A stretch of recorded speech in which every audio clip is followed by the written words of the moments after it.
ساتھیوں، ایک اہم انفارمیشن کے ساتھ آج آپ کی خدمت میں حاضر ہوں۔ امید ہے کہ تمام پیارے ساتھی خیریت سے ہوں گے۔ انفارمیشن: شادی شدہ حضرات اس ویڈیو کو ضرور پورا دیکھیں، انشاءاللہ بہت اچھی چیزیں آپ کو اس ویڈیو سے ملیں گی۔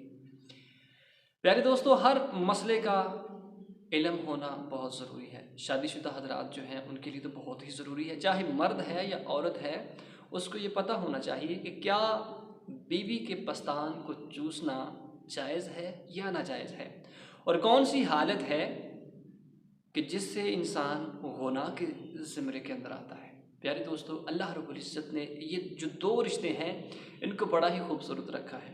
اللہ رب العزت نے قرآن پاک کے اندر ایک واضح انداز کے ساتھ ارشاد فرمایا، ہن لباس لکم وانتم لباس لہن، عورتیں تمہارا لباس ہیں اور تم ان کے لباس ہو، یعنی کہ صاف صاف بتا دیا عورتیں تمہاری کھیتیاں ہیں،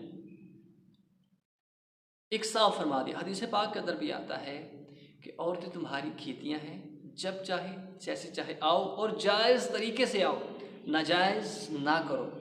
حل ہر مسئلے کا موجود ہے، ہر وہ عمل کہ جس سے انسان کسی پریشانی کے اندر، کسی گناہ کے اندر آتا ہے، اسلام اس کو کرنے کا حکم نہیں دیتا۔ مثال کے طور پر آپ اپنی بیوی کے ساتھ جب قریب جاتے ہیں، قریب جا کر لیٹتے ہیں، تو ظاہری بات ہے کہ پستان کو ہاتھ لگانا، چومنا جائز ہے، لیکن اگر آپ نے چوستے ہوئے دودھ کو حلق کے اندر آپ لے گئے تو یہ گناہ کے اندر آتا ہے۔ بہتر یہ ہے کہ اس کو تھوک دیا جائے، لیکن اسلام کہتا ہے کہ اگر آپ روزے کی حالت کے اندر ہیں تو پھر ایسا نہ کریں۔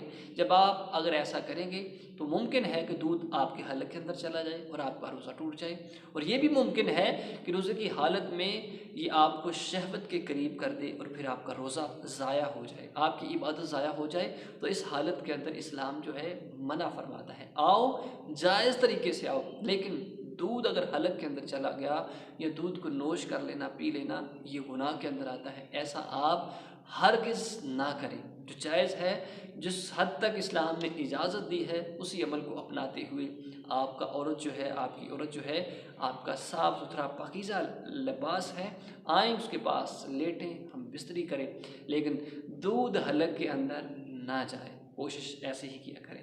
اللہ رب العزت ہم سب کو قرآن و حدیث کے مطابق اپنی زندگی کو گزارنے کی توفیق عطا فرمائے۔